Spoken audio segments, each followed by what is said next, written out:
વૈશાખ મહિનો બેસી ગયો છે ને સત્તાવાર ઉનાળાની શરૂઆત થઈ ગઈ છે। ખૂબ જ ગરમી થાય છે। આ બાજુ મમ્મી હમણાં બહુ ખુશ છે ને શોપિંગ કરવા માટે જાય છે। વાત એમ છે કે સવારના કામકાજમાંથી સાસુ બહુ ફ્રી થઈ અને હું ધાબા ઉપર અહીં કપડાં સુકવવા ગઈ તો મસ્ત મજાનો ઠંડો પવન આવતો હતો અને તડકામાં ખૂબ જ ગરમી લાગતી હતી।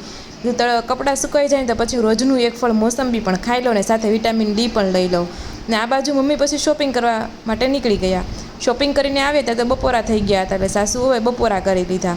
શોપિંગ કરવા જવાનું કારણ એમ છે કે મમ્મી જવાના છે જાત્રામાં તો મમ્મી કે હું જાત્રામાં જાઉં ને એ પહેલાં બધા કેરીના અથાણાં બનાવતી જાઉં છું કેમ કે આવીશ ને ત્યાં તો સિઝન પૂરી થઈ જશે એટલે મમ્મીએ પહેલાં બનાવ્યું પંજાબી અથાણું ને પછી આ કેરીનું અથાણું બનાવે છે। ત્યાર પછી મેં વિચાર્યું કે લાવને ઇસ્ત્રી કરી નાખું। અમારી ઇસ્ત્રી ખૂબ મસ્ત છે, લાઇટવાળી છે ને ખૂબ જ હળવી છે એટલે ફટાફટ મેં ઇસ્ત્રી કરી નાખી। અને મમ્મી છે ને આ બાજુ નવા નવા ભજન અને કીર્તન ચોપડામાં ઉતારતા હતા કેમ કે તે જાત્રામાં જવાના છે ને તો બસમાં ગાવા થશે। જો વિડીયો ગમ્યો હોય તો લાઇક બટન જરૂરથી પ્રેસ કરી દેજો। ફરી મળીશું નવા મિની વ્લોગ સાથે।